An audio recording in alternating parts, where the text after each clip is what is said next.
बिस्मिल्लाहिर्रहमानिर्रहीम। अस्सलाम वालेकुम नाज़रीन, आप देख रहे हैं सवालनामा सुन्नत टीवी पर। मैं हूं barrister Ehtesham Amiruddin. Supreme court में आज जो समाअत हुई है उसमें चीफ जस्टिस का बड़ा अहम रिमार्क है। उन्होंने कहा कि उमर अता बंदयाल साहब ने कहा कि सियासी लोग इंसाफ नहीं मनपसंद फ़ैसले चाहते हैं और सियासी जमातें मनपसंद फ़ैसलों के लिए पिक एंड चूज़ चाहती हैं। ये चीफ जस्टिस ऑफ पाकिस्तान के रिमार्क्स हैं। एक तो ये रिमार्क्स हैं, उसके बाद आज जो हुआ है वो ये हुआ है कि अदालत की तरफ से जो है ना जी, पार्लियामेंट का वो जो रिकॉर्ड है पार्लियामेंट्री कार्रवाई का, ये supreme court practice and procedure bill जब इंट्रोड्यूस हुआ on the floor of the house parliament में, तो उसमें जो डिबेट हुई है उसका रिकॉर्ड जो है वो सारी कार्रवाई का वो सुप्रीम कोर्ट ने तलब किया है। अब वो जब तलब किया है तो फिर पार्लियामेंट की तरफ से उसके ऊपर जवाब आया और ख्वाजा आसिफ ने बड़ा वोसिफरसली उसके ऊपर एक स्टैंड लिया, बहुत कुछ कह दिया उन्होंने। कानूनी पोजीशन क्या है, क्या सुप्रीम कोर्ट रिकॉर्ड तलब कर सकती है? और जो ख्वाजा आसिफ रिकॉर्ड तलब कर रहे हैं जज साहिबान की गुफ्तगू का, वो कर सकते हैं, मैं आपको बताता हूँ। लेकिन सबसे पहले सुन लें कि ख्वाजा साहब ने कहा क्या। हमारे हमसाये में जो अदारा है उसने हमसे एक तारीख की प्रोसीडिंग्स मांगी हैं, जरूर दें उनको। एक नहीं, जितने दिन की मांगते हैं उनको कार्रवाई जो है उनको दें। क्या हमें ये कार्रवाई मिल सकती है कि जिनका पहले कहा गया वो रिक्यूज कर लिया, दोबारा फिर उन्हीं को उधर बैठा दिया और उनसे 3-2 का फैसला करवाया गया? मेरी आपसे इस्तदा है जनाब स्पीकर कि आप सुप्रीम कोर्ट को लिखें कि हमें भी वो कार्रवाई भेजे। ये हमारा हक है, हमें भी हिसाब दिया जाए। हमने बहुत हिसाब दिए हैं। ये लोग जो है जो आगे पीछे हूटर में जो है, जब पुलिस आगे पीछे हूटर चल रहे हैं, कॉन्स्टिट्यूशन एवेन्यू के ऊपर ट्रैफिक बंद हो जाती है। 1,68,000 तनख्वाह है हमारी। जरा इन्होंने तो पूछो इन्होंने की तनख्वाह अड़े नाल बैठे थे, साथ पेंशन भी, टेलीफोन भी, स्टाफ भी, गड्डियां भी और प्लॉट भी। इसके अलावा भी उन्होंने गुफ्तगू किया, वो भी जरा सुन। आपस में क्लैश होना जो है सियासी जो है वो एक फितरी बात है। ये हमारे हमसाये में जो अदारा है वहां 15 आदमी बैठे हुए हैं, आपस में लड़ रहे हैं। हमें कहा जा रहा है मुज़ाकरात करने के लिए, अदलिया हमें बताती है कि हम मुज़ाकरात करें। ये ट्रेसपास है। वो खुद बैठ के पहले मुज़ाकरात करें, अपनी तो पहले पंचायत लगाएं अंदर घर की, उसके बाद हमें हदायत इशू करें। इंस्ट्रक्शंस देना सुप्रीम कोर्ट का काम नहीं है। आइन में उनके फराइज में कहीं नहीं लिखा हुआ कि वो पंचायतें लगवाएंगे। इस तरह नहीं होता जिस तरह आजकल हो रहा है। हमें अपने अदारे का दिफा करना पड़ेगा। ये प्राइम मिनिस्टरों की गर्दनें लेने का रिवाज जो है खत्म होना चाहिए। हमें प्रोटेक्ट करना चाहिए अपने प्राइम मिनिस्टर को, चाहे वो किसी भी पार्टी का हो। अदारे के इज्जत और वकार के लिए हमें ये जंग लड़नी पड़ेगी। मैं ज़रा क्विकली अब आपको लीगल पोजीशन बता देता हूँ। ये जो सुप्रीम कोर्ट की तरफ से मांगा गया रिकॉर्ड पार्लियामेंट का कि जी जो भी डिबेट था उसकी सारी कार्रवाई दी जाए, तो इसमें अगर माजी में हम चले जाएं, दुनिया में जितनी भी महज़ब मुल्क हैं, जमहूरियतें हैं, मिसाल के तौर पे हम ब्रिटेन की अगर मिसाल ले लें, क्योंकि बहुत सारा हमारा कानून जो है वो कॉमन लॉ वो उनसे जाके मिलता है, तो उसमें एक बड़ा इंपॉर्टेंट केस है स्टॉकडेल वर्सेस हैंसर्ड 1839 का। उसमें हुआ ये था कि पार्लियामेंट में कुछ पब्लिश हुआ था, कोई पब्लिकेशन थी और उसको किसी ने कोर्ट में चैलेंज कर दिया था। तो पार्लियामेंट ने, हाउस ऑफ कॉमन्स ने कोर्ट में ये आर्गूमेंट लिया था कि what is being published on the floor of the house वो स्ट्रिक्टली कॉन्फिडेंशियली क्लासिफाइड इन्फॉर्मेशन है और वो पार्लियामेंट का बिजनेस है और वो किसी भी कोर्ट ऑफ लॉ में चैलेंज नहीं हो सकता। उसको एब्सोलूट प्रिविलेज हासिल है, यानी कि अदालत उसमें मुदाखलत नहीं कर सकती है पार्लियामेंट की कार्रवाई के अंदर। तो अदालत ने वो आर्ग्यूमेंट तस्लीम नहीं करते हुए दूसरी सिमत में फ़ैसला दिया था, जिसके बाद फिर parliamentary papers act 1840 British parliament ने, हाउस ऑफ कॉमन्स ने पास किया। और उसके बाद पोजीशन ये हो गई कि उन्होंने कहा कि पार्लियामेंट की जो भी कार्रवाई है, जो भी रिकॉर्ड है, जो भी डिबेट होती है, जिसको वो अपनी ज़ुबान में हैंसर्ड बोलते हैं, बाय द थॉमस हैंसर्ड रिपोर्टर का नाम था जिसने वो पब्लिश किया था, और उस रिपोर्टर के नाम पे उन्होंने जो ब्रिटिश पार्लियामेंट की डिबेट्स का रिकॉर्ड है उसका नाम ही हैंसर्ड रख दिया। तो उन्होंने कहा जो भी हैंसर्ड है ब्रिटिश पार्लियामेंट का, यानी कि उनकी जितनी डिबेट्स हैं, कार्रवाई है, वो कॉन्फिडेंशियल भी है, वो क्लासिफाइड भी है, वो कोर्ट के अंदर चैलेंज भी नहीं हो सकती और कोर्ट उसमें मुदाखलत भी नहीं कर सकती है। ये कानून बन गया वहाँ। इसी को मद्देनज़र रखते हुए पाकिस्तान का जो आइन है उसका आर्टिकल 66 है जो प्रिविलेजेस ऑफ द मेंबर्स की बात करता है, और उसके अंदर ये लिखा हुआ है that subject to the constitution and to the rules of procedure of parliament there shall be freedom of speech in parliament, यानी कि फ्रीडम ऑफ स्पीच है पार्लियामेंट में। and no member shall be liable to any proceedings in any court in respect of anything said or any vote given by him in parliament. यानी कि कोई भी member floor of the house पे अगर कोई भी vote अपना देता है या कोई भी स्टेटमेंट देता है तो उसके लिए किसी भी अदालत में उस चीज़ को चैलेंज नहीं किया जा सकता, उसके ऊपर प्रोसीडिंग्स नहीं मंगवाई जा सकती. And no person shall be so liable in respect of the publication, यानी कि पार्लियामेंट का जो रिकॉर्ड है उसके ऊपर कोई रिपोर्ट है, कोई पेपर है, कोई वोट्स किसने किसको डाले, कोई प्रोसीडिंग्स है, वो कहते हैं that no person shall be so liable in respect of the publication by or under the authority of parliament of any report, paper, votes or proceedings. यानी कि उसके लिए भी कोई लाइबिलिटी किसी अदालत में नहीं हो सकती है कि क्या आपने कह दिया फ्लोर ऑफ द हाउस पे, या डिबेट में किसने क्या कहा था, या उसकी क्या पब्लिश हुआ था. ये सारी चीज़ें आर्टिकल से. तो जो सुप्रीम कोर्ट का मुतालबा है कि पार्लियामेंट का रिकॉर्ड सुप्रीम कोर्ट में पेश किया जाए, वो आर्टिकल 66 ऑफ द कॉन्स्टिट्यूशन से मुतसादिम है. सुप्रीम कोर्ट ये तलब नहीं कर सकता. इसी तरह ख्वाजा आसिफ जो कह रहे हैं कि जी वो हमें जजेस के जो गुफ्तगू हुई है इजलास के अंदर उसका सारा रिकॉर्ड दिया जाए, ये 15 लोग आपस में झगड़े हैं, वो बेंच जो 7 का था वो टूटा कैसे था और वो 4-3 कैसे हुआ और वो 3-2 कैसे, ये सारा रिकॉर्ड, ये सारी कार्रवाई हमें भी दी जाए. उसके ऊपर आर्टिकल 68 है. वो ये कहता है that no discussion shall take place in parliament with respect to the conduct of any जज ऑफ द सुप्रीम कोर्ट और of a high court in the discharge of his duties. यानी कि कोई जज है सुप्रीम कोर्ट का या high court का, वो अपनी जिम्मेदारी सर अंजाम देते हुए जो भी उसका कॉन्डक्ट है, उसकी गुफ्तगू है इजलास में, किसी कमेटी रूम में, जजेस आपस में बैठे हुए हैं, उसके ऊपर पार्लियामेंट में डिस्कशन नहीं हो सकती. ये आर्टिकल 68 कहता है. तो जो सुप्रीम कोर्ट कह रहा है आईनी तौर पे वो दुरुस्त नहीं है, और जो ख्वाजा आसिफ कह रहे हैं आईनी तौर पे वो भी दुरुस्त नहीं है. आईनी तौर पे दोनों ही एक दूसरे के मामलात में इस तरह से मुदाखलत नहीं कर सकते. लेकिन इस वक्त जो ये लड़ाई है वो लीगल से ज़्यादा पॉलिटिकल है, वो सियासी है. और सियासी आपको पता है, मैं समझता हूँ कि सुप्रीम कोर्ट की ये जो डिमांड है, मेरा नहीं ख्याल कि उन्हें इस पर आगे जाना चाहिए, क्योंकि उसकी वजह यह है कि जज साहिबान के पास तो सियासतदानों की तरह फोरम भी नहीं होता. पॉलिटिशियंस तो मीडिया पे, जलसों में, जुलूसों में, तकरीरों में, पब्लिक के सामने कहीं भी बैठ के कुछ भी कह सकते हैं. ख्वाजा आसिफ साहब ने कौन सी बात नहीं की, तनख्वाह के हवाले से भी उन्होंने बात कर दी. ये एक अलग बात है, वो कहते हैं 1,68,000 रुपया हमारी तनख्वाह है, तो वो असासे कहाँ से इतने फिर बनते हैं, जस्टिफाई होते हैं. अगर आपकी तनख्वाह ही 1,68,000 रुपया है, वो बताए ना कहाँ से जस्टिफाई, वो एक अलग बात. लेकिन वो कहते हैं हमारी इतनी तनख्वाह है, इनकी कितनी तनख्वाह है, इनसे पूछे. तो ये चीज़ें जो है, इसको अगर आप पॉलिटिक्स में लेकर जाएंगे तो सर्टनली उससे अदारों का वक़ार जो है वो मजरू होगा. इसलिए जो कानूनी आईनी पोजीशन है उसी को स्टिक करें तो बेहतर है. और यही इसके ऊपर मेरी राय है. अपने मेहमानों का तारुफ कराता हूँ. मलिका बुखारी साहिबा, रहमान तहरीक इंसाफ है. जहांगीर जदून साहब, very relevant advocate general Islamabad. बहुत शुक्रिया आप दोनों मेहमानों का. मलिका बुखारी साहिबा, बिगिनिंग विद यू, जो मैंने कहा कि लीगल पोजीशन यही है, अगर आपको इससे इख्तलाफ है तो फरमाइएगा. जी बिल्कुल, थैंक यू बैरिस्टर साहब. देखिए, पहली बात तो यह है कि पार्लियामान के ज़रिए जिस तरह वज़ीर दिफा हमला आवर हो रहे हैं पाकिस्तान की आला अदालत के मोहतरम जजेस के ऊपर, इसकी जितनी मज़म्मत की जाए उतनी कम है.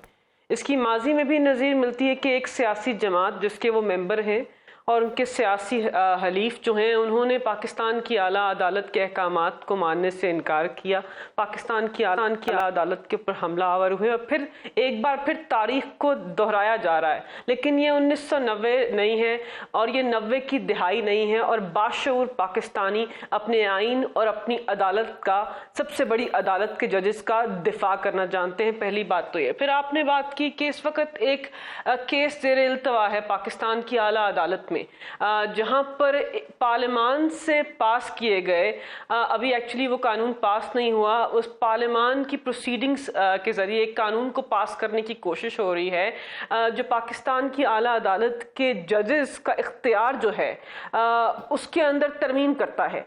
तो आया क्या उस कानूनी प्रोसीडिंग्स को देखने का इस्तेकाक पाकिस्तान की आला अदालत के जजेस के पास है? मेरी दानिस्त में आपका तज्जिया दुरुस्त नहीं है. मुझे लगता है कि अगर पाकिस्तान की आला अदालत ने देखना है कि कोई कानून मावरा आइन या आर्टिकल 8(1) से तसादुम में है या नहीं, तो उसके लिए पार्लियामेंट्री प्रोसीडिंग्स का रिकॉर्ड मंगवाना और उस पार्लियामेंट्री प्रोसीडिंग्स के पार्लियामान के रिकॉर्ड को देखना उनका आईनी और कानूनी इस्तेकाक है, बिकॉज उसके बगैर तो अगर ये वो ऐसे ये ही है, तायुन मलिका नहीं कर बुखारी सकते साहिबा, कि पार्लियामान के अंदर क्या डिस्कशन हुई। अगर जी, ये sorry? ऐसे ही है, अगर ये ऐसे ही है जैसा कि आप अभी फरमा रही है, तो फिर जब आप लोग हुकूमत में थे और कासिम सूरी साहब की वो रूलिंग आई थी, तो उस वक्त आप आर्टिकल 69 का हवाला, अभी मैंने इंट्रो के अंदर आर्टिकल 69 का हवाला नहीं दिया क्योंकि मैंने कहा कि वक्त की किल्लत है तो मैं मेहमानों पे जल्दी चला जाऊं, लेकिन आर्टिकल 69 और भी क्लियर है इस हवाले से, और वो कहता है कि courts not to inquire into proceedings of Majlis Shura, यानी कि जो भी प्रोसीडिंग्स हो रही है on the floor of the house parliament की, आप लोग सियासतदान वहां पर जो भी डिबेट करते हैं, कोर्ट उसके अंदर किसी किस्म की कोई इंक्वायरी करने का ना तो मिजाज है ना इस्तेकाक रखता है। और मुझे याद पड़ता है कि जब कासिम सूरी साहब ने वो रूलिंग दी थी कि आर्टिकल 5 से मुतसादम है वोट ऑफ नो कॉन्फिडेंस पे वोटिंग कराना, तो इसी को बुनियाद बना के आपने सुप्रीम कोर्ट के सोमोडो नोटिस को चैलेंज किया था, तो तब वो दुरुस्त था आपका आर्ग्यूमेंट, और अब जो सुप्रीम कोर्ट का आर्ग्यूमेंट दुरुस्त है, ये तो फिर तजाद है जो आप बात कर रही। नहीं, ये बात नहीं है। देखिए, हमारी दानिश में उस वक़्त हमारा मौक़िफ़ जो था वो दुरुस्त था। पाकिस्तान की आला अदालत के मोहतरम जजेस ने फैसला किया कि हमारी जो कानूनी राय थी वो दुरुस्त नहीं थी। पाकिस्तान तहरीक-ए-इंसाफ, पाकिस्तान की सबसे बड़ी जमहूरी जमात ने पाकिस्तान की आला अदालत के फैसले के सामने अपने सर को झुकाया। हमने उनके फैसले को कबूल किया। जो उनका फैसला था वो पाकिस्तान के अंदर लेकिन आपने अब इस वक्त तहफ़्फ़ुज़ात का इजहार तो आप करते रहे ना कि रात को 12 बजे अदालतें क्यों खुली, ये भी खान साहब जलसों में कहते रहे। उसके बाद आप आर्टिकल 69 का हवाला देते रहे, आप कहते रहे कि सो मोटो हो कैसे गया, ये तो पार्लियामेंट का बिजनेस था, इस पे तो कोर्ट इंटरफेयर कर ही नहीं सकती थी। आज कोर्ट पूरा रिकॉर्ड तलब कर रही है, तो वो पार्लियामेंट का बिजनेस नहीं है। जी, मैं यही तो अर्ज कर रही हूँ कि मैं यही तो कह रही हूँ कि पार्लियामान और मेंबरान पार्लियामान ने एक मौक़िफ़ इख्तियार किया कि पाकिस्तान की आला अदालत के पास इस्तेकाक नहीं है, लेकिन आर्टिकल 69 के ऊपर जो तहरीरनामा मुरव्वज हुआ उसको कबूल किया, वही कानून है। यानी कि पाकिस्तान की आला अदालत का कासिम सूरी के केस में तहरीरनामा इस वक्त राइज कानून है, यानी कि वही आर्टिकल 69 की तशरीह है और उसके सामने अपने सर को झुकाते हैं। ये पाकिस्तान के जमहूरी निज़ाम का कानून है, ये राइज कानून है। आप और मैं कानूनदान हैं, हम इससे इख्तलाफ कर ही नहीं सकते अनलेस वो रिव्यू के अंदर फैसला तब्दील हो जाता, जो कि नहीं हुआ। तो इस वक्त वो राइज कानून है, मलिका बुखारी उससे इत्तफाक करे या ना करे, वो कानून है, उसको सबको उसको काबिल कबूल करना पड़ेगा और सर को उसके सामने झुकाना पड़ेगा। इसीलिए अगर पार्लियामान ने आर्टिकल 8(1) के से देखना है कि उससे तसादुम है या नहीं कोई कानून, on the touchstone of violation of fundamental rights, यानी बुनियादी इंसानी हकूक से तसादुम में है, या आर्टिकल 191 से तसादुम में है, तो फिर पार्लियामान की जो रिकॉर्ड्स है उसको तो देखना ही पड़ेगा। और वो कंप्लीट जस्टिस भी कर सकते हैं, बहुत सारे ऑर्डर्स भी पास कर सकते हैं, उनके पास सुओ मोटो इख्तियार, या आर्टिकल 187 के नीचे भी चीफ जस्टिस के पास, उनके बरादर जजेस के पास बहुत सारे इख्तियारात मौजूद हैं। तो सुप्रीम कोर्ट मेरी दानिश में उनके जो रिकॉर्ड है उसको देख भी सकता है। ये कल को अगर आपकी हुकूमत आ जाती है मलिका बुखारी साहबा, कल को अगर आप लोग हुकूमत में आते हैं, बैठते हैं और कोर्ट आप लोगों को कहता है कि जो भी रिकॉर्ड है अपना वो हमारे सामने पेश करें, और जो प्रिविलेज्ड इंफॉर्मेशन है, कॉन्फिडेंशियल है, क्लासिफाइड है, प्रिविलेज हासिल है पार्लियामेंट को, वो कहते हैं कि जी वो सारे को एक तरफ रख के आप अपना रिकॉर्ड सारा अदालत में हमारे सामने पेश करें, तो मुझे ये बताएं कि आप लोग अदालतों में अपना रिकॉर्ड पेश करते फिरेंगे, अदालतों की तारीखें भुगतते फिरेंगे, या आप लोग ये कहेंगे हमें गवर्नेंस करने दो, हुकूमत करने दो, पॉलिसी बनाने दो,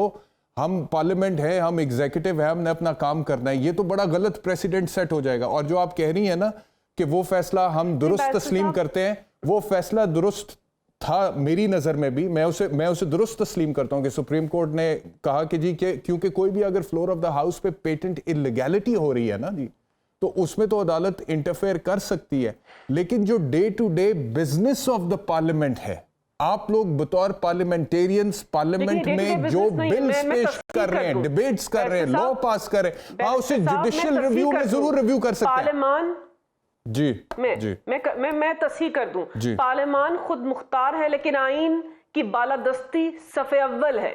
यानी ये कहना कि पार्लियामान गैर आइनी कानून को मुरव्वज करा सकते हैं, ये पाकिस्तान के आइन और पाकिस्तान के निज़ाम अदल की नफी है। तो ये आइन नहीं कह रहा ना, है, लेकिन पार्लियामान के पास, अवामी नुमाइंदों के पास गैर आइनी कानून पास करने का इख्तियार नहीं। आप भी जानते हैं, मैं भी जानती हूँ, इसी पार्लियामान के बनाए हुए कवानीन को पाकिस्तान की आला अदालत ने कलादम करार दिया है। ये हो सकता है, को ये इस्तेहकाक देता है। आप बिल्कुल सही कह रही हैं, मैं भी यही बात कर रहा हूं कि सुप्रीम कोर्ट जो कर सकता है वो उसने कर दिया है। मिसाल के तौर पे वो स्टे कर सकता था एक कानून जो है वो गलत अगर पार्लियामेंट ने बना दिया है, आइन सुप्रीम है तो कोर्ट उसको स्टे भी कर सकता है, उस आइन से मुतसादिम करार दे के नल एंड वॉइड डिक्लेयर भी कर सकता है, जैसे कि एनआरओ के केस में किया और अभी स्टे किया हुआ ये वाला supreme court procedure practice and procedure bill. लेकिन जो प्रोसीजरल इरेगुलरिटीज हैं सुप्रीम कोर्ट उसके अंदर इंक्वायरी नहीं कर सकता, ये आइन के अंदर लिखा हुआ है। आप वो कानून को तो कलअदम करार दे सकता है, लेकिन ये रिकॉर्ड मंगवा के अच्छा जी फलाने ने क्या कहा, फलाने ने क्या कहा, ये प्रोसीजर क्यों नहीं मुकम्मल, ये नहीं हुआ, ये सेपरेशन ऑफ पावर्स के प्रिंसिपल के वायलेशन है, ये नहीं कर सकता। मेरा आर्ग्यूमेंट ये। बहरहाल मैं आपकी तरफ वापस आता हूं। जहांगीर जदून साहब, आपका क्या इसके ऊपर मौक़िफ़ है? इसमें जो आपने कहा है को पार्शियली मैं आपकी बिल्कुल एग्री करता हूं। अब देखिए, दो चीजें आपने डिफरेंशिएट करनी है। एक तो आपने जिस तरह कहा है इंटरनल जो प्रोसीडिंग ऑफ द पार्लियामेंट है वो जो है वो they not inquired by any court. लेकिन एक चीज ये होती है कि जब आप कोई लॉ बनाते हैं तो उसमें आप ये है कि इंटेंट ऑफ द लेजिस्लेचर देख सकते हैं कि इसकी लॉ बनाने की इंटेंट क्या थी। तो उसमें जो है बाज़ औक़ात जो है डिबेट जो है, बाज़ औक़ात ये कहते हैं, वकला भी कहते हैं जी कि इसकी डिबेट वो जाके चेक करते हैं वो आर्काइव जो होते हैं नेशनल असम्बली का या सेनेट का, तो उसमें एटलीस्ट ये देखना चाहते हैं कि इवन पिछले कई सालों से दहाइयों से भी 1973 के जब कॉन्स्टिट्यूशन बना तो कॉन्स्टिट्यूशन के हर आर्टिकल के पीछे एक डिबेट होती है। वो जो पार्लियामेंट्री डिबेट है वो आप देख सकते हैं लाइब्रेरी के अंदर, वो क्लासीफाइड डॉक्यूमेंट नहीं होता, उसको आप कर सकते हैं। अब ये तो देखें ना, सुप्रीम कोर्ट तो इन्होंने एक अपना जाती केस बना लिया कि खुद चेक करते हैं। इसमें आगे किसी पार्टी ने जो पटिशनर है ना ही उसने कहा जी आप डिबेट में इसमें कोई मंगाएं, ना ही रिस्पोंडेंट की तरफ से कोई आर्गूमेंट भी शुरू नहीं हुए, तो सुप्रीम कोर्ट ने फौरन ही कह दिया है जी कि हम देखना चाहते हैं कि इस पर क्या चीज़ें हुई हैं। नंबर वन, इसमें इस जो प्रोसीजर एक्ट था, ये एक्ट बना ही नहीं था तो सुप्रीम कोर्ट ने स्टे कर दिया। उन्होंने कहा जी आज तब आप मलिका बुखारी वकील है, मुझे बताएं हम किसी लॉ को अगर चैलेंज किया हो अल्ट्रा वायरस तो वो लॉ सस्पेंड नहीं होता, उसकी ऑपरेशन कोई भी कोर्ट सस्पेंड नहीं करती। वो कहते हैं जी लॉ को हम ऑपरेशन जो है पार्लियामेंट के प्रिविलेज की वजह से कि पार्लियामेंट ने एक एक्ट बनाया हुआ है, अनलेस कि आप इस कंक्लूजन में पहुंच जाएं कि ये ultra vires to the constitution है, फंडामेंटल राइट के अगेंस्ट है, इस्लामिक इंजंक्शन के अगेंस्ट है। आप एकदम किस तरह स्टे कर सकते हैं बगैर आर्गूमेंट के, बगैर किसी रीजनिंग के जी सर वो लॉ ही गलत है ना, आप लोगों ने जो बनाया है वो कानून ही गलत है। अब वो आइन से मुतसादिम है तो उसे स्टे भी ना करें, वो तो फ्लड गेट्स खोलने लगे हैं आप लोग। मियां नवाज शरीफ का केस जो है उसमें उनकी ताहयात नाअहली खत्म, अगर आप उस तरफ जाना है तो उस तरफ का भी आर्गुमेंट ये है सर कि ताहयात नाअहली मियां नवाज शरीफ की खत्म करने के लिए आपने एक कानून बना दिया है एक फर्द वाहिद के लिए, जिसकी वजह से सुप्रीम कोर्ट में फ्लड गेट्स ओपन होंगे। 50,000 से ऊपर उसकी पेंडेंसी है अभी तक केसेस की, तो वो कितने केसेस खुल जाएंगे 184(3) में, बशमूल यूसुफ रजा गिलानी, तलाल चौधरी, दानियाल अजीज और पता नहीं कितने लोग आ जाएंगे। ये कानून दुरुस्त है? आप मुझे बताएं कि रेसिप्रोसिटी में अप्लाई हो सकता है, उसके बाद अपील जो है वो कॉन्स्टिट्यूशनल प्रोविजन की आप एक्ट ऑफ द पार्लियामेंट के थ्रू दे रहे हैं, वो हो सकता है। कानून आपने गलत बनाया है, स्टे ठीक हुआ है, लेकिन जो प्रोसीडिंग्स मंगवा रहा है कोर्ट वो गलत कर रहा है मेरी नजर में आईनी तौर पर। भाई स्टे तब होता है जब आर्गुमेंट होते हैं दोनों तरफ से, आर्गुमेंट सुन के स्टे होती है। जो चीज आप किसी भी गवर्नमेंट आप 189 की सेक्शन पढ़े, दूसरे आदमी को नोटिस देने बगैर सुने बगैर कोई आप चीज स्टे, ऑर्डिनरी चीज स्टे नहीं कर सकते। लॉ किस तरह आप स्टे कर सकते हैं? वो लॉ बना ही नहीं है। आप लोगों ने कानून किस तरह बनाया है, किस तरह कानून बनाया? आप फर्स्ट हियरिंग में भी स्टे हो सकता है, स्टे फर्स्ट हियरिंग में भी हो सकता है, एक पार्टी को सुन के भी हो सकता है, बिल्कुल हो सकता है, बहुत सारे स्टेज होते हैं। कैसी बात कर रहे हैं आप? वो प्रोसेस में कानून भाई बनाया नहीं है ना।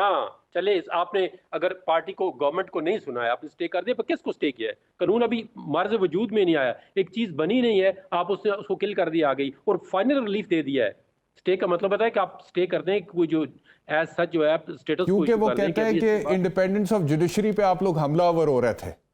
भाई हमला आवर जब वो कोई कहते हैं ना कि किस तरह हमला आवर हो रहे हैं वो बताए ना। अब एक बंदा आपकी डिस्क्रिप्शन की पावर जो है वो स्ट्रक्चर करना चाहता है कि एब्सोल्यूट पावर आपके एक बंदे के पास नहीं होनी चाहिए। अगर इसी सुप्रीम कोर्ट ने मुस्तफा इम्पैक्ट्स में कहा है कि prime minister is nobody, prime minister is nobody, prime minister is nothing, मतलब cabinet is the constitution provision, cabinet का मतलब है कि prime minister and the ministers. अब उसी आप ये कहते हैं कि कॉन्स्टिट्यूशन के अंदर चीफ जस्टिस का जिक्र नहीं है, वहां पे सुप्रीम कोर्ट का जिक्र है, और सुप्रीम कोर्ट मींस कि चीफ जस्टिस एंड द जजेस ऑफ द सुप्रीम कोर्ट। तो अब इस पे आपको इतना वो हो गया जी, आप जो है कहते हैं हमारी पावर खत्म कर रहे हैं, हमें ये कर रहे हैं। देखो ना उन्होंने कानून तो आपने गलत बनाया है सर, ये तो मान लेना, कानून तो गलत ही बनाया है, बदनीयती की बुनियाद पे बनाया है, गलत बनाया है, अजीबो गरीब सा कानून बना दिया, ना उसका कोई सर है ना उसका कोई पैर है, ना उसके आगे कुछ है ना उसके पीछे कुछ है।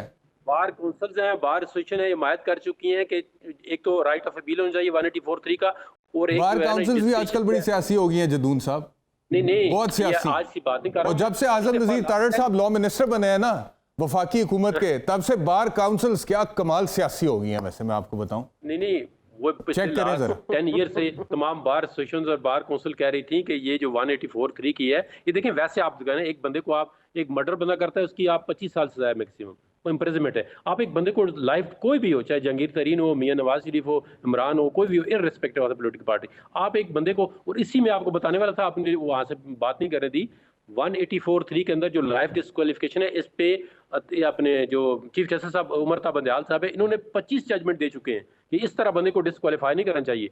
तो उन्होंने कहा जी ये जो आपके एसेट्स बिहाइंड मीन्स है, इसमें आपने इंटेंशन देखनी है कि इसने क्यों छुपाए थे एसेट, टैक्स बचाने के लिए छुपाए थे, या ये एरर ऑफ ओमिशन थी, एरर ऑफ कमीशन थी, ये इनकी अपनी जजमेंट आई है। चले अब जब ये जो कानून अगर आपका बच गया ना जी सुप्रीम कोर्ट के हाथों, फिर इसके तहत जब मियां नवाज शरीफ साहब की अपील होगी तो तब फिर हम ये डिस्कशन करेंगे आपके साथ, लेकिन वहां तक बात मुझे जाती हुई नजर नहीं आ रही।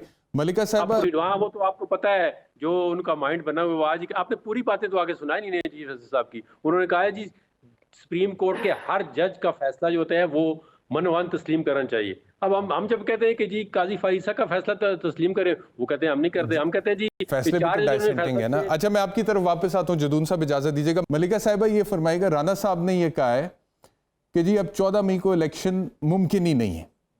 एक तरफ तो राना सनाउल्लाह ने ये कह दिया है, साफ स्टेटमेंट है उनका, मैं चलाता नहीं क्योंकि मैं चाहता हूं कि आपका हम इसके ऊपर मौक़िफ़ ले ले। उन्होंने कहा मुमकिन नहीं। दूसरी तरफ मुज़ाकरात अभी होने को हैं, तो क्या ये मुज़ाकरात में से कुछ निकल आएगा आपके ख्याल में?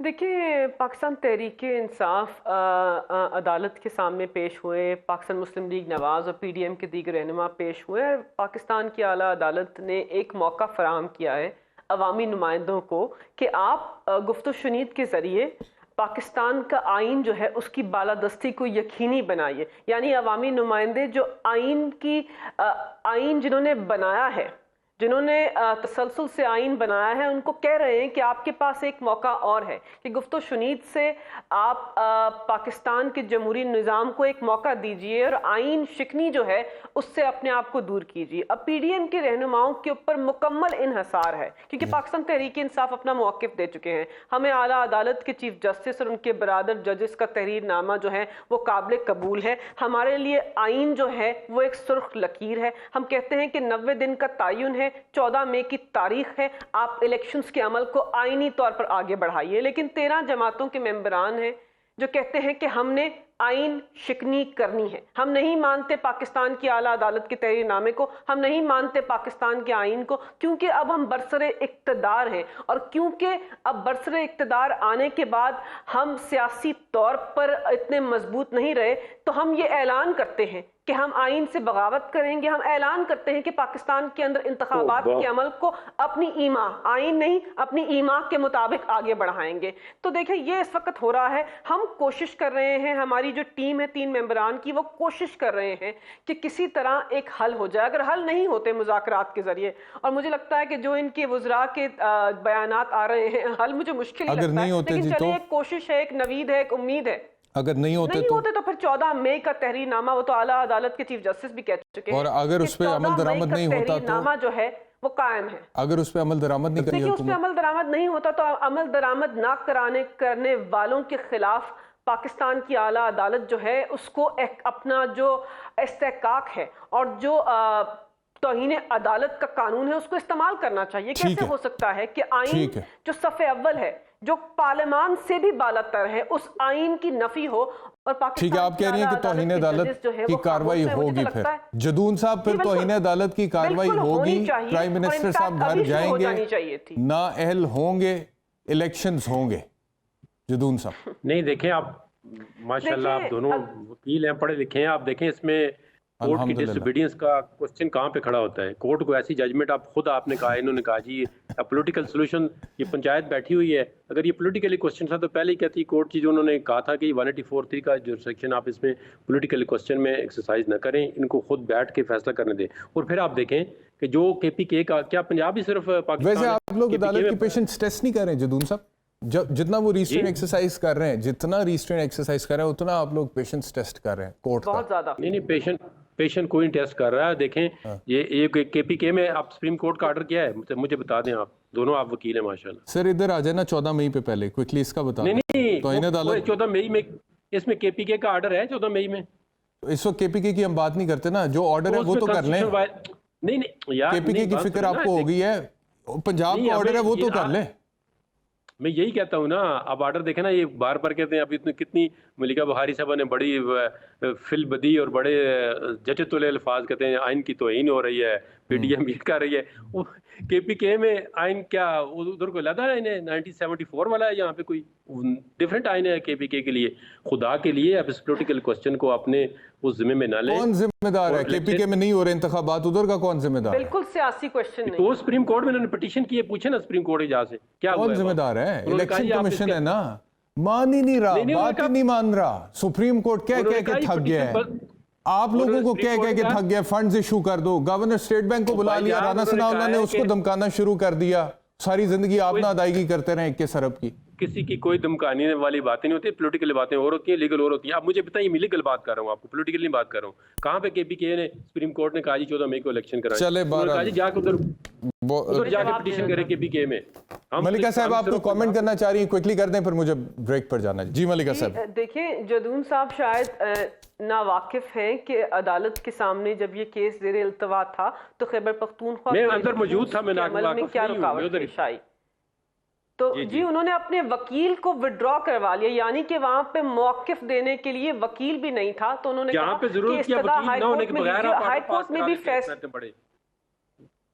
जी देखिए, मेरी बात सुने ना, ये बात वो कहते कल वकील ले आए ना, आज वकील ले कल आ जाए ना, इसमें क्या होता है? वकील ना हो तो केस खत्म नहीं जदून होता। साहब मेरा मौकिफ ले लीजिए, आप कानूनदान हैं, आप ऑफिसर ऑफ द जी, कोर्ट जी। हैं सर, आप इस वक्त आप ऑफिसर ऑफ द कोर्ट हैं। आप नहीं, में मैं क्या बैरिस्टर कहूं, एहतशाम आप statement of पाकिस्तान fact के सही सारे करें ना, वकला, ये सबसे बात पहले करें। तो हमारी आइन के सामने हम ऑफिसर्स ऑफ द कोर्ट हैं। आइन हमारे लिए सबसे सबसे अव्वल है, सबसे अव्वल मैं है। कहता हूं ना, आइन पे से पूरे इनहराफ नहीं मुल्क कर पे अमल सकते। करें, मैं आइन यही क्या कह रहा कहता हूं। है? आप बताइए, Pick and मैं choose आपसे नहीं। पूछती हूँ, आप मुझसे सीनियर वकील हैं, आप बताइए, आपके पास ज्यादा कानूनी जो है वो आपके पास एक्सपीरियंस है। आप बताइए आर्टिकल 224 क्या कहता है, आप बता दीजिए। उसकी तशरीह हतमी कौन करता है? आला अदालत करती है या पार्लियामान करता है? क्या आला अदालत का तहरीरनामा लाजिम है या नहीं है? आप ठीक हो इन गया जी, सवालों के जवाब बिल्कुल, दीजिए। unfortunately- क्या कोई कानूनदान इन बिल्कुल जवाबात अदालत जो है करती है, उससे इसमें इनहराफ कोई दो कर राय सकता है? बिल्कुल ठीक है, चले वक्त खत्म हो गया है। मैं आप दोनों से माजरत चाहता हूँ, डिबेट बड़ी इंटरेस्टिंग थी, आगे बढ़नी चाहिए थी, लेकिन वक्त खत्म हो गया। आफ्टर टेक के बाद वापस आएंगे तो हमारे साथ और गेस्ट होंगे, इकोनॉमी पे बात करेंगे। Welcome back to Sawalnama. आप कुछ मईशत के हवाले से बात करते हैं, क्योंकि यकीनी तौर पे मईशत जो है वो एक बहुत टची सब्जेक्ट है इस वक्त पाकिस्तानियों के लिए। क्योंकि मैं देख रहा था ब्लूमबर्ग की आज एक ख़बर है जिसमें उन्होंने कहा है कि महंगाई की जो शरह पाकिस्तान में वो श्रीलंका से भी आगे चली गई है। मतलब कि इससे ज़्यादा क्या तबाही होगी मईशत की कि श्रीलंका जिसने ऑफिशियली डिफ़ॉल्ट किया और वहाँ पे जो हालात थे वो सबको ही पता है, उधर से ज़्यादा रियासत पाकिस्तान में इस वक्त इन्फ्लेशन रेट है माहवार। तो ये है। दूसरा मैं ये देख रहा था कि अद्वियात जो हैं जिसमें शुगर, ब्लड प्रेशर, दिल के अमराज के अद्वियात, उसमें 20% इजाफे की मंजूरी दी है हुकूमत ने। पेट्रोल सस्ता करने की समरी को नामंजूर किया कीमतें का, बावजूद इसके कि बैनुल-अक़वामी मंडी में पेट्रोल की कीमत में कमी वाक़या हुई है। पाकिस्तान का जो बैनुल-अक़वामी कर्जा है वो 55,000 अरब रुपए से तजावुज़ कर गया। और मुझे वो वक्त याद है कि जब हम ज़बान तालिब इल्मी में होते थे तो हमारे इकनॉमिक्स के टीचर हमें बताते थे कि पाकिस्तान पे इतना कर्जा हो गया। अब याद करें कि मुशर्रफ के दौर में कितना था, इतना, और हम कहते थे अच्छा जी इतना हो गया। वही आज हमारे साथ मौजूद हैं लकीली लाहौर स्टूडियोज़ में डॉक्टर तैमूर रहमान साहब। कैसे हैं डॉक्टर साहब? बिल्कुल ठीक ठाक है।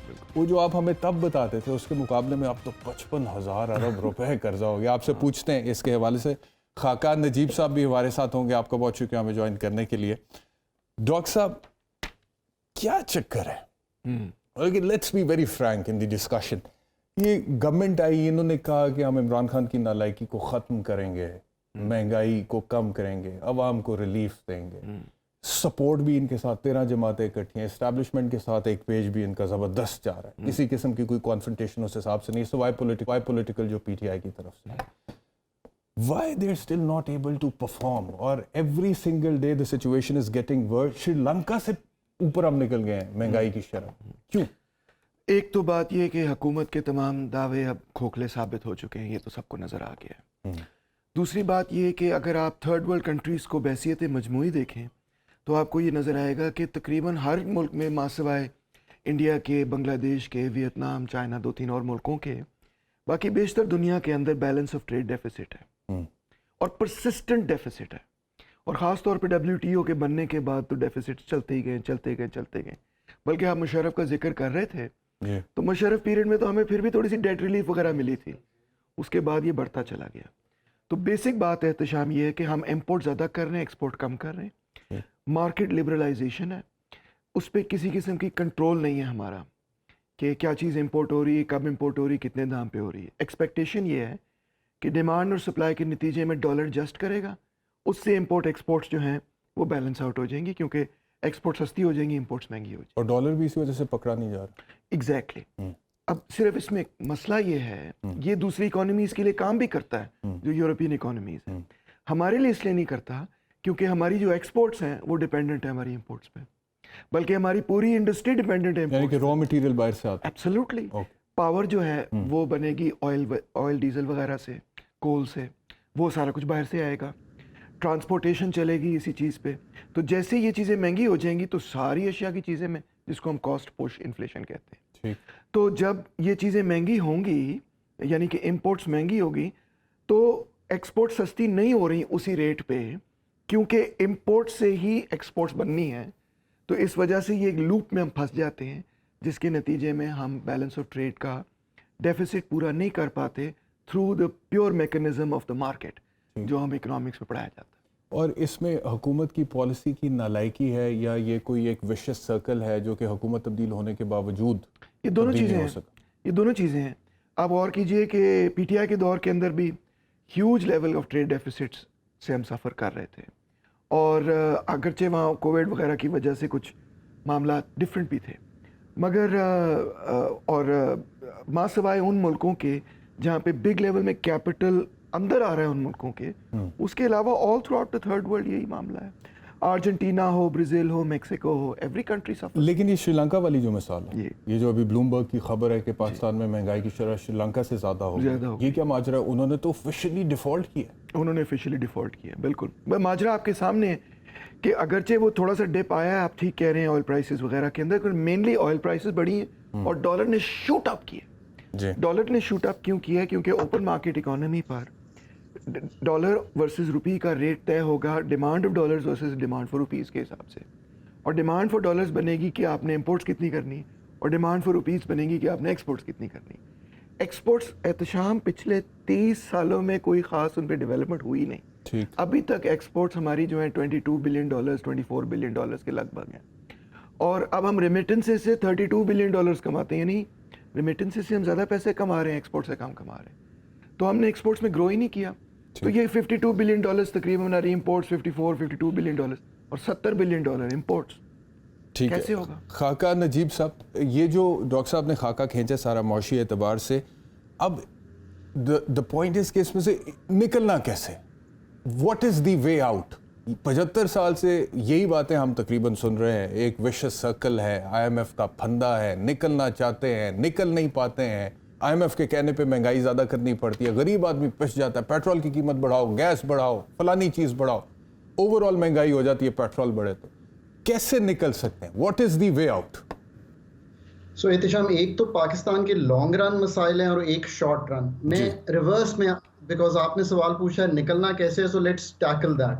देखिए, निकलने के लिए तो एक ही रास्ता है। पाकिस्तान का जो सबसे बड़ा जो फंडामेंटल इशू है ना, वो है पाकिस्तान की पैदावारी सलाहियत, जिसको अंग्रेजी में या इकोनॉमिक्स में हम प्रोडक्टिविटी कहते हैं। आप ग्रोथ भी जब करते हैं ना एहतशाम, तो आप ग्रोथ करते हैं जब आप इम्पेटस डालते हैं। जैसे हमने अभी टर्फ डाला, जिसको आप 1% पे हमने 660 अरब रुपए फाइनेंस किए।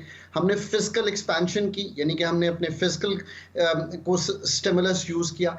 हम प्रोडक्टिविटी ग्रोथ नहीं करते। जिन दुनिया में ममालिक ने तरक्की की है, चाहे वो वियतनाम हो या अमेरिका हो, ये सब बेस्ड है पैदावारी सलाहियत बढ़ाकर। आप चीन को अपना सबसे अच्छा दोस्त कहते है भी, और उन्होंने अभी शॉर्ट टर्म में मदद भी बहुत की है।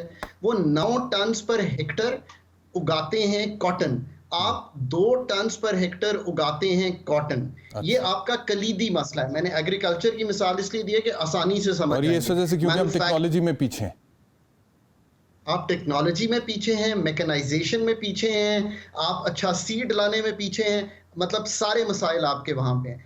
आपकी अब आ जाइए मैन्युफैक्चरिंग पे। आप मैन्युफैक्चरिंग पूरी जो आपका हुजम है ना पैदावार का, उसकी सिर्फ 12.4% मैन्युफैक्चरिंग है आपकी। बाकी ये क्यों नहीं है?